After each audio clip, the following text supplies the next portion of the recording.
construir agendas diferentes. Hay una agenda reivindicativa, gremial, llamémosla así. En este caso, ¿cuál es la función de la política en Colombia? ¿Cuál es la función de los cuerpos que hemos sido representantes populares, elegidos libremente?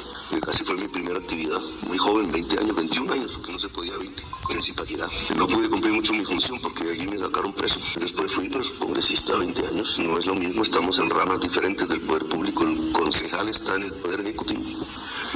El representante y senador está en el poder legislativo, aunque tienen una similitud que los hace confundir.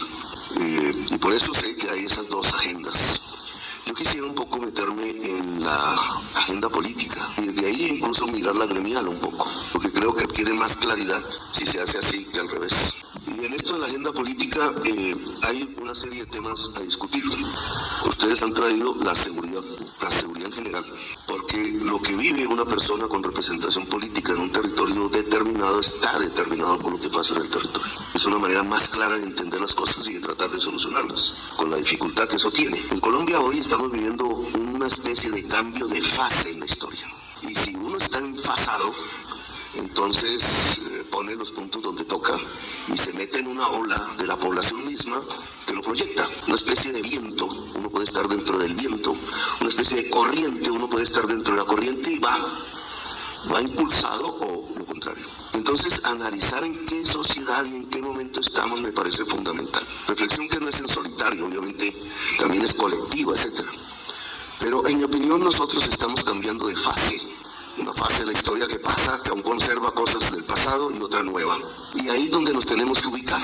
¿Qué fase estamos? ¿Qué es lo que está pasando que cambia? Por ejemplo, en el terreno de la seguridad. Estamos cambiando unas fases de violencia. No de una violencia a la paz, como siempre hemos querido, desde hace mucho tiempo todas. Pero lo que estamos observando y sintiendo es que estamos pasando de una violencia a otra violencia, de una fase a otra. ¿Cómo se puede interpretar eso? Había una fase anterior, de los últimos 30 años.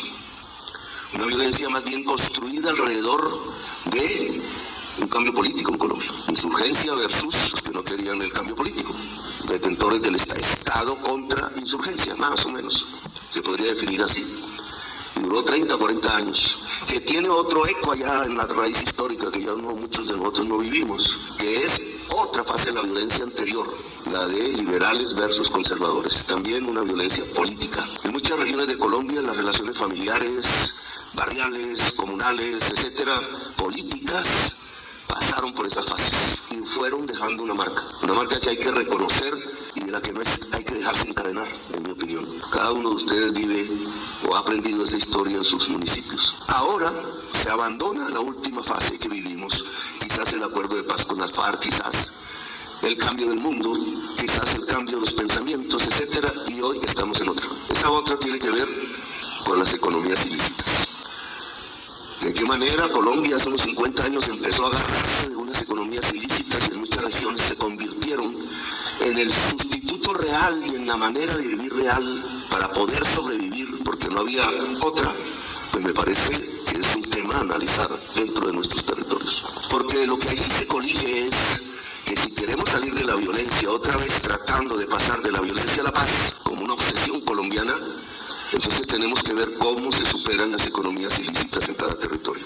Y aquí una agenda que tiene que ver con la seguridad y una agenda que tiene que ver con la paz. Este gobierno ha propuesto una agenda para eso. Mal que bien.